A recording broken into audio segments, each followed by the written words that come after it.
They say HOA Karens live for control, but you never really understand the depth of their obsession until they come knocking at your door with a clipboard and a smug smile that makes you want to laugh and scream at the same time. That's exactly how it started for me. I was sipping coffee on a Saturday morning, enjoying the peace of my backyard, when I saw Karen strutting down the sidewalk like a general inspecting her troops. She had her oversized sunglasses on, her neon jogging suit clinging like it was still 1985, and that ridiculous whistle dangling around her neck as if she were a lifeguard instead of the HOA president. I should have known trouble was brewing because Karen only showed up in person when she thought she had something major on you. Sure enough, she marched right up to my fence and tapped the metal with her clipboard. "You there!" she barked like she was talking to a soldier. "We need to have a serious discussion." I set down my mug, bracing myself, because with Karen, nothing was ever simple. She handed me a letter, official-looking as always, bold fonts, stamped at the top like it came from the government instead of our neighborhood association. I skimmed the first line and nearly choked on my coffee. It said the HOA had unanimously voted that my house, specifically my backyard, would be the designated venue for their annual summer barbecue bash. They had already set the date, the time, and even listed the amenities I was required to provide: grills, tables, chairs, music, trash bins, bathrooms, parking spaces, the works. It even said I was responsible for cleanup afterward. And then the kicker. The event was for HOA board members and their selected guests only.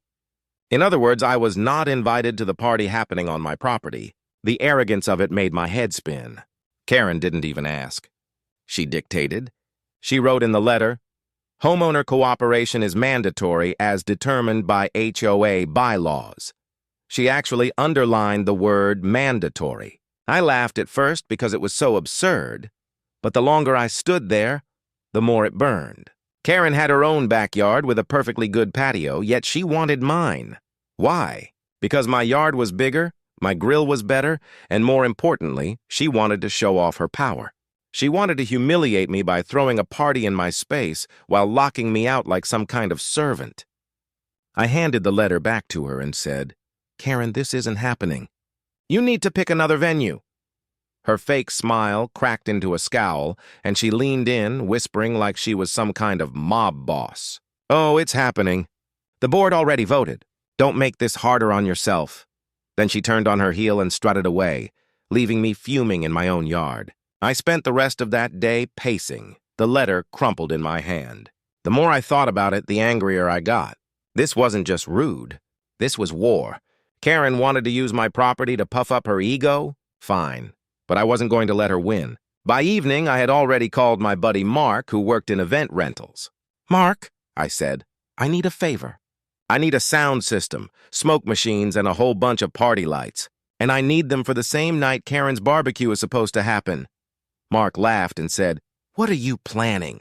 I told him everything, and he said, "Oh man, this is going to be epic." The plan was simple, but brilliant. I wasn't going to stop the HOA from showing up. Let them come. Let them strut into my backyard in their matching polo shirts and khaki shorts. But what they wouldn't expect was the little twist I had in store. I was going to turn their exclusive barbecue into the wildest block party this neighborhood had ever seen. And the best part? They couldn't stop me because it was my property. If you've ever wanted to see an HOA president completely lose her cool, all you have to do is crash her little exclusive party with something 10 times bigger and louder, and that's exactly what I plan to do.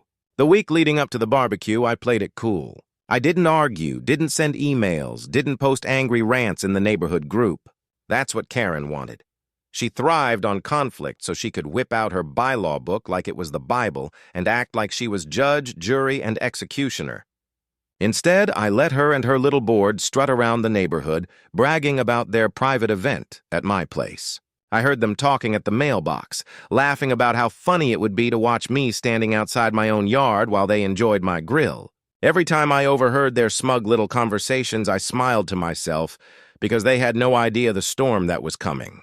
On the morning of the barbecue, I woke up early, made coffee, and got to work. Mark showed up with a van full of equipment, speakers taller than me, lasers, strobe lights, and enough smoke machines to make my backyard look like a nightclub in Vegas. We spent hours setting everything up. wiring the sound system, and arranging a massive cooler full of drinks. By noon, I had texted everyone in the neighborhood except the HOA board, telling them there would be a massive block party at my place that night. Open invitation. The response was explosive. People who hated the HOA, who had been fined for dumb things like mailbox paint or lawn height, were thrilled. Finally, we had a chance to stick it to the board, and everyone was on board. By 6 o'clock, Karen and her posse arrived at my backyard like royalty. They marched in, carrying bottles of wine, trays of food, and their smug attitudes. Karen wore a big sun hat like she was the queen of suburbia, barking orders at her board members to set the tables here and move the chairs over there. I stayed quiet, sitting on my porch swing, sipping a drink, watching her act like she owned the place. She didn't even acknowledge me. The nerve of this woman. But I wasn't mad. I was waiting. As the sun set, I saw the first wave of neighbors arriving. They came with coolers, lawn chairs, kids running with glow sticks, everyone buzzing with excitement. Karen saw them and immediately stormed over. "What is this?" she hissed. I smiled and said, "Oh, didn't you hear? We're throwing a block party tonight. My house. My rules."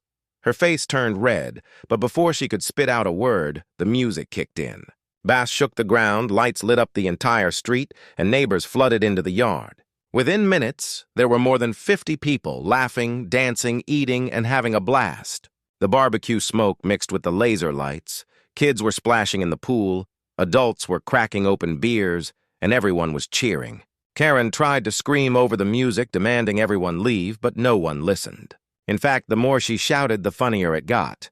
People were deliberately ignoring her, turning their backs, recording her tantrum on their phones. She stomped around, waving her arms like an angry traffic cop, but her voice was drowned out by the music. Then came the best part. Mark had brought a projector, and we had prepared a little video montage. It was a highlight reel of Karen's greatest HOA hits. Neighbors filmed being fined for tiny things, her screaming at kids for riding bikes, her measuring grass with a ruler. We projected it on the side of my garage wall for the whole crowd to see. The yard erupted in laughter. Karen's jaw dropped as everyone howled and clapped at each ridiculous clip. One guy shouted, "Best entertainment we've had in years." Karen's board members tried to slink away quietly, but it was too late. The crowd had turned against them. People booed them, chanting, "No more HO! No more HOA!" Karen's voice cracked as she screamed, "This is illegal! I'll have you arrested!" And that's when the police showed up. Not because Karen called them, but because a neighbor had invited an officer friend to the party. The cops walked in, smiling, clearly amused by the chaos. Karen ran up to them covered in sweat, yelling that I was hosting an unauthorized event. The officers looked at her, looked at me, and said, "Ma'am, this is his property. He can host whoever he wants." The crowd cheered so loud the ground shook. Karen's face went pale. She realized in that moment she had lost completely. Not just the party, not just the power trip, but her entire reputation. She was standing in the middle of my yard, surrounded by laughing neighbors, flashing lights, music blasting, and her own humiliating video on the wall. She tried to storm out, but someone handed her a hot dog on the way and said, "Lighten up, Karen!" The crowd exploded with laughter again. That night, the block party raged on until midnight. For the first time in years, the neighborhood felt alive, united, and free from the stranglehold of the HOA. And as for Karen, she became the running joke of the community. Every time someone saw her after that, they'd hum the party music or shout, "Projector time." Her power was gone, and everyone knew it. I didn't just protect my yard. I reminded the whole neighborhood that Karens only win if you let them. And me, I was done letting her win.